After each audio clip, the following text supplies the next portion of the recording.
Hello everyone, my name is Natalie Dunaway and I am the Continuing Education Coordinator with the Mississippi Library Commission. Alright, today I'm going to talk to you guys a little bit about incorporating ESL into your library. This is the third installment of a three-part webinar series. The first installment was incorporating ESL into your library, and it covered just the basics of what ESL is and some basic ways that we can develop our libraries to be a little bit more ESL friendly and incorporate a little bit of ESL programming into our library programs. And in the second installment, we discussed what elements are required to sort of cultivate a conversation class for our patrons who may be interested in developing their ESL skills.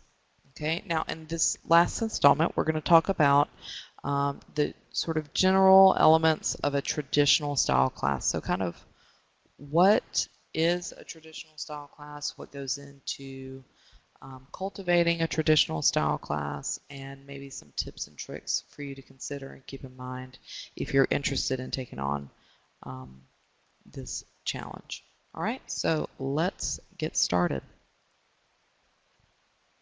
Okay, elements of a traditional style class. So on any given day, if you Google traditional style ESL class or traditional style ESL lesson, you'll probably get a lot of images of someone standing at a chalkboard and a bunch of desks in a room. There are a lot of examples of a quote-unquote traditional style class, or ESL class, excuse me, out there. But you may be hard-pressed to find a straightforward, firm definition. If you do, please let me know. More often than not, you're probably just going to find examples of qualities or examples of features that together compose a quote-unquote traditional style class. So for the purpose of this webinar, I use the term traditional style class to contrast what we spoke about previously, which is conversation classes or conversation hours.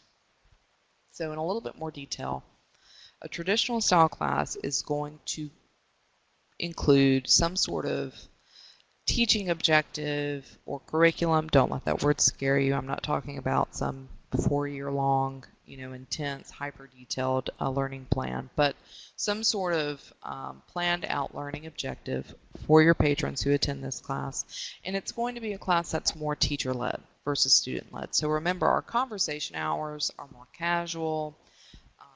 The instructor or facilitator is there just to sort of provide support, but conversation hours are really meant for attendees to discuss and talk with one another and in a much more casual setting. A more traditional style class will be teacher-led. It will include things like demonstration, probably some recitation, a bit of translation, and a form of assessment. We'll talk in more detail in a moment about assessment, but these are just some elements to consider if you're interested in having a class where there are clearly stated learning objectives. Okay, and we'll go into that a little bit more in a second. But what I encourage you to do is, if you are interested in incorporating a more formal style class in your library program, research your community and see if you can find a volunteer instructor or teacher or someone who has experience doing this. If no one on your library staff has any experience with it or is kind of up to the challenge or has time for the challenge of doing this. So let's see here. Let's get started. Okay, so again, things to keep in mind. This is going to sort of resonate, what we learned in our previous webinars, but it's applicable here as well. Think about your class profile. Who is this class for? How many people are you looking to have? Are you looking to work in a space where you can have 5 or 6 people, or are you looking to teach 15 or 20 people?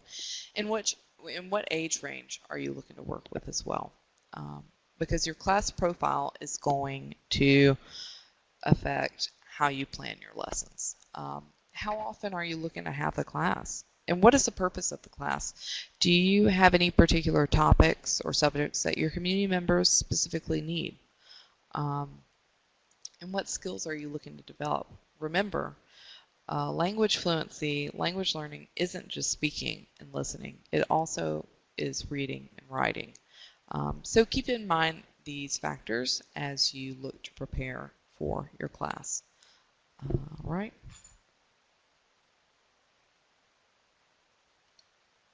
Okay. Now let's talk a little bit about assessment. So if you're looking to have a more traditional formal style class where you lead and you teach and you have those clear learning objectives rather than something more casual and that flows like a conversation hour, you can incorporate any sort of task that requires the demonstration of acquired skills. Okay. So typically, when we think about teaching in the classroom and assessment, what do we think about? We think about something more formal and traditional, like a pen and paper test. Okay. This is a community-based educational effort, so I would encourage you to kind of stay away from something as formal as a pen and paper test, just also to keep stress levels down. Something that allows for your attendees to demonstrate what they've learned in a little bit more of an authentic way. Authentic assessment, that includes any tasks that demonstrate, like I just said, ability. What did they learn? What are some examples of maybe an authentic assessment? You know, you can have two class members have a conversation with each other, or if you know that your class is filled with people who are looking to improve their business English or their professional English, you could have a mock interview. That's a form of assessment. Things like that, things that allow them to demonstrate ability, I think, is a little bit more relevant and a little bit more practical and honestly a little bit more useful than something as formal as a pen and paper test. And I think, I don't know, tests would probably encourage maybe an anxiety that really doesn't need to be there. But that's just my perspective and my opinion. Okay, so you're looking to have this class. How do you set it up? So when I was an English teacher in Japan, this is what my class typically looked like. This is a very basic skeleton structure of things that I took into consideration when building my lesson plans. Okay, so typically I had anywhere from 50 minutes to an hour and 10 minutes. And these are some things that, these were the basic steps that I would first and foremost lay out, and then I'd fill in the spaces later. Okay, so first would be a greeting or a warm-up. A warm-up activity can be anything from a small game or just saying hello to the attendees who are there, asking them how they are, asking them to ask each other. I would spend about 5 minutes on a greeting. Then step 2, I would review quickly any previously learned materials, okay? And maybe do a short activity just so that students could kind of remember what they learned in the previous class and kind of get their brains working about the new stuff they're going to learn today. And then step 3 is where you introduce your new material and incorporate a teacher-led activity. Any activity that you can kind of hold the reins on and then you demonstrate and that you can do as a class would be really good. And then step 4 is where you kind of let go and you incorporate a student-led activity, maybe some cooperative learning where students are working together. Okay. And step 5, that's your cool down. If you feel like the content was challenging from that day, you can ask how everybody's doing with it. Was it okay? Do they have any questions? You can do a quick review, and that's where you say goodbye. Okay? So getting started, again, these are things, tips to keep in mind. These are things you can do, but you don't necessarily have to do. I said it in my first webinar, I said it in my second webinar, and I'll say it again. If you see some things here and some concepts that are useful and that you'd like to use, you can pick and choose. You don't have to do everything here in this way, okay? But initial assessment, if it is your first class period or your first time having this program and you're meeting with your patrons, you can do a quick and initial assessment. You know, check what is already known, so you know where to start, okay, in your lesson planning. Run through the basics, cover all the bases, and I have the alphabet up here for an example. One time when I was teaching a class in Japan, I really didn't know. I was coming in the new school year, and I really didn't know what the previous teacher had taught. I didn't know if the previous teacher had taught them basic phonics and the basic alphabet, so I had to figure that out. So what did I do is, so what I did was I held up, you know, a big chart full of the ABCs. Well, the students just rambled them right off. I mean, they said it like it was no issue at all. I mean, like they had said their ABCs, you know, 200 times before that. So that quick assessment told me, okay, they already know this. This no need to spend time on it. We can move on to something a little bit more complicated. Okay? So that's what I mean by initial assessment. Now, depending on the level of English that your patrons have, if you're looking to host a traditional style class for learners who already have, you know, beginner level English, your initial assessment may look a little different. But this is just an example of what I mean by initial assessment. Speak clearly, speak consistently, be careful not to ramble, and keep in mind colloquialisms. Keep in mind body language. We talked about culture and body language in previous webinar. Remember that certain things, you know, translate here and they don't translate in other countries and in other cultures. And just as a side note, unless someone specifically indicates that they'd like you to speak up, talking louder doesn't necessarily help people understand you. Okay?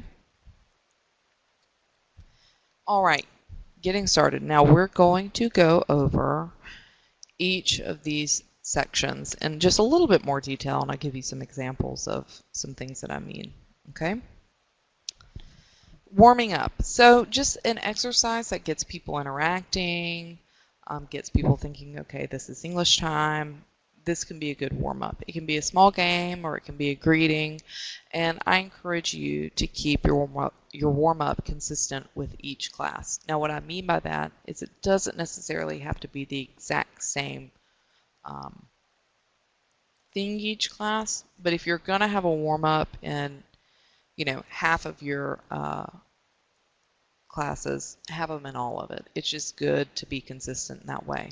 And a warm-up, like I said, it can be anything small that just kind of gets people's, you know, brains and gets their wheels turning. So asking how people are.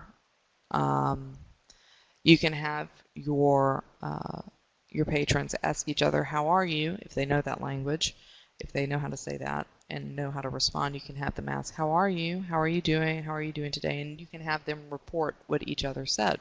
You can play games, something like mix-up sentences, where you have a sentence on the board and you mix up the grammar and you have them either together or individually try and fix the sentence. You can play games like odd one out or two truths and a lie.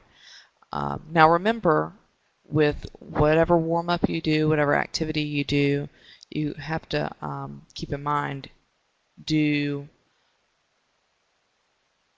the class members, do the patrons already have the understanding of the English that they need to be able to play this game or to be able to do this interaction or be able to do this, okay?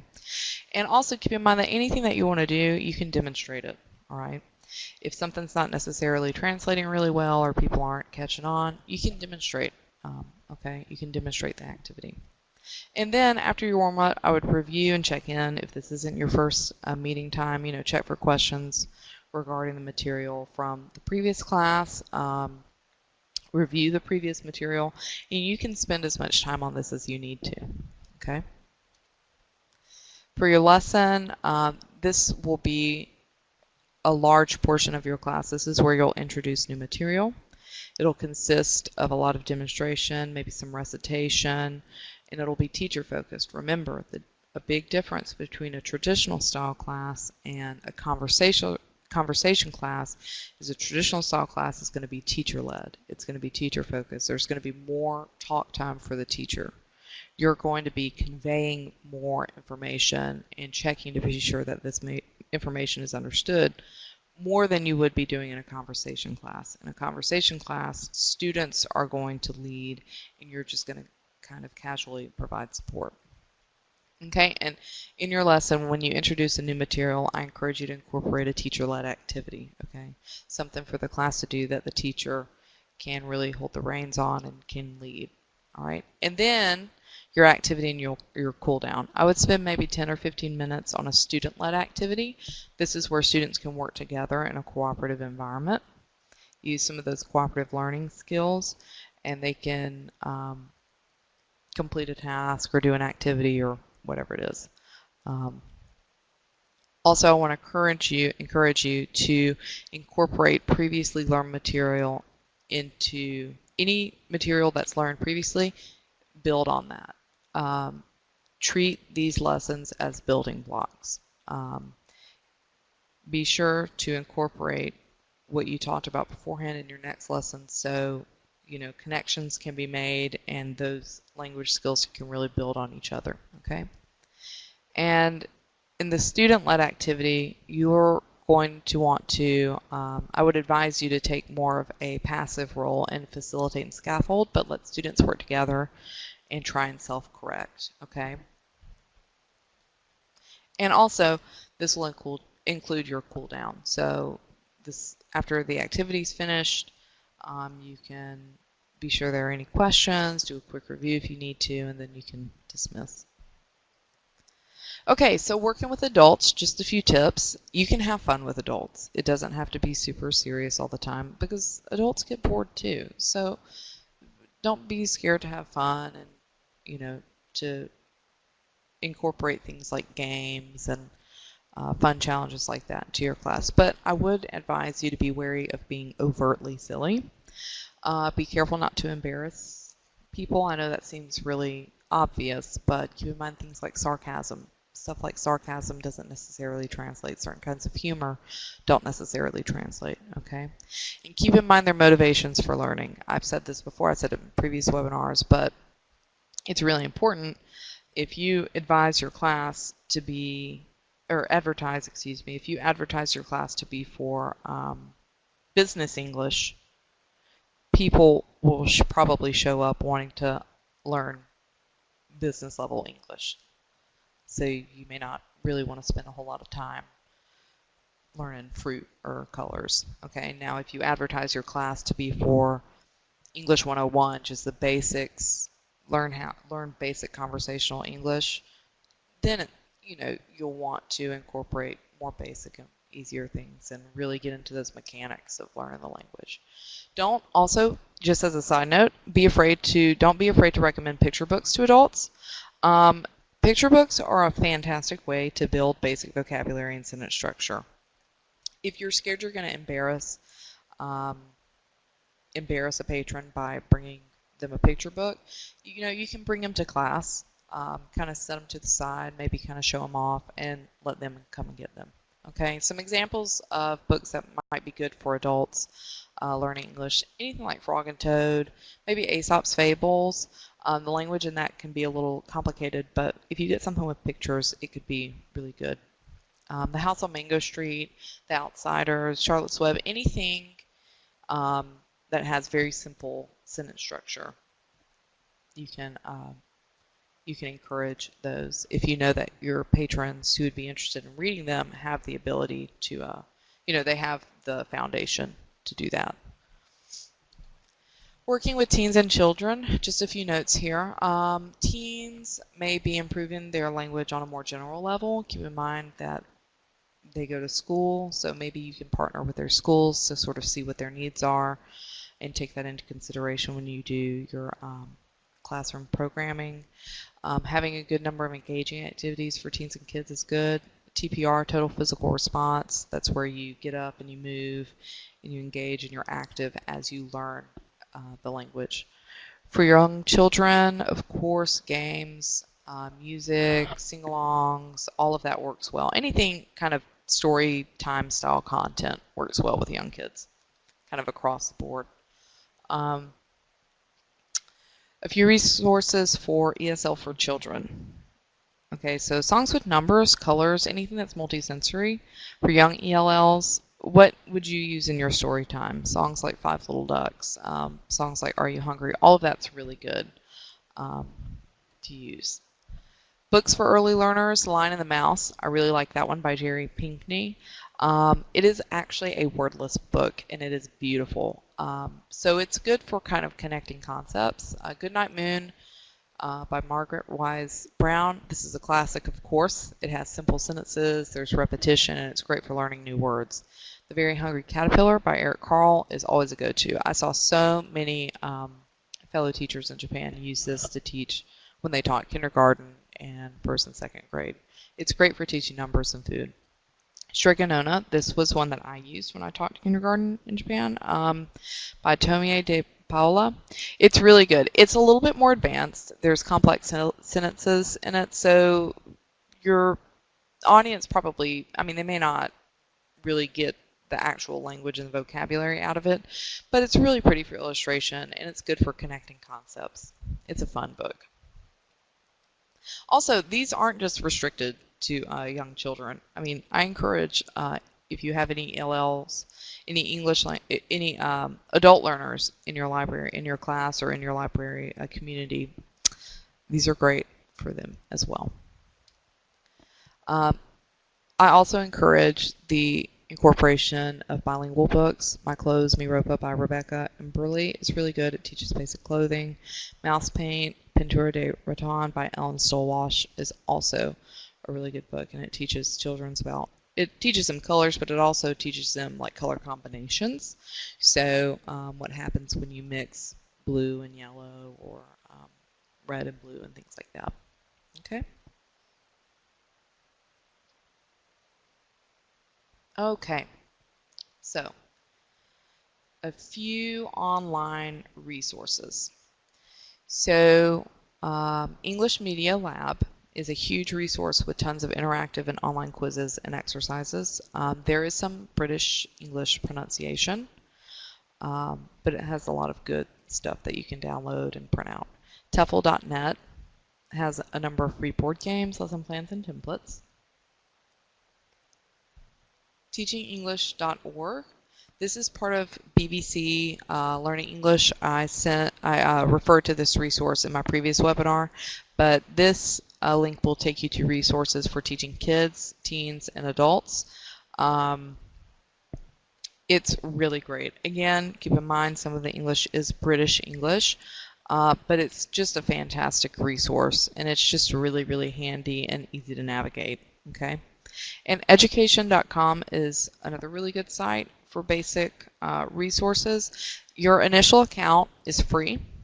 There is an option to get premium access, and you cannot access some resources without a premium level account. But if you just need kind of an idea of where to get started and some basic templates, you can just make a free account with your email, and you'll have access to those resources. Okay. So let's get a little bit technical. As I mentioned, a big difference between a traditional style class and a conversation style class, for the purpose of this webinar at least, is that a traditional style class will be more teacher-led. There will be more demonstration. There will be clearly set learning goals and some form of assessment. Okay, so I would encourage you to scout your community for a teacher who may be able to volunteer their time to do this. For example, Pearl Public Library over the month of August, it might have been a month and 2 weeks, but around that time frame, they had an introductory Spanish course, and they partnered with a teacher in their community to volunteer to lead the class over that over those few weeks that they had it. So if you can do that, I encourage you to do it. If you know of any high schools who have seniors who are doing senior projects who would like to lead a class, or at least be a support system for your class, that could also be a really great resource and idea. But before you get started in hosting a more traditional style class, I also want you to keep in mind that when we're solidifying basic knowledge of a language, especially foreign language, there are a number of technicalities like phonetics, things like punctuation, writing practice, things like grammatical, the basics of forming basic grammar, the alphabet. All of these things you have to know before you can reach a comfortable reading or writing level. So if you are looking to incorporate reading and writing, not only as speaking and listening, into your curriculum, these are things I encourage you to consider and to take in mind, because you're going to have to be more strategic and purposeful with your preparation and with your teaching. Okay. So if you are looking to teach things like phonics and writing and reading grammar, here's a few resources. FluentU.com and ABC Fast Phonics have great interactive recordings that you can show to your patrons or to your attendees and that they can practice with, or you can use the resources to develop your own exercises. For writing, reading, grammar, and listening, use any of the resources I listed a few slides ago. They're great as well.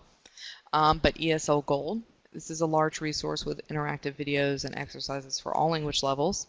LO.org, I really like this website. It has a ton of interactive activities with conversations, quizzes, downloadable worksheets, and printable conversations. So what I mean by that is, for example, if you go to LO and you go to a sample conversation, they have the conversation transcribed below it, so you can print that out and boom, there's your listening exercise. You print it out. Now it can be a reading exercise. It can be a grammar exercise. So you can get conversations in multiple forms, okay, to really to meet that need for reading practice or writing practice or grammar practice.